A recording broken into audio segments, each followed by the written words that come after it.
Artifact. Ano ba tawag doon? Artifact pedestal.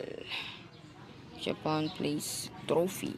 Yun, craft ko lang ko yun guys. Babalikan ko lang kayo guys. A couple of time. Ay, babalik lang ako sa iyo guys. So guys, na-craft na natin yung pedestal. So, lagay na lang natin siguro yung pedestal banda dito. At please lang po dito ka muna. Huwag kang ano dyan.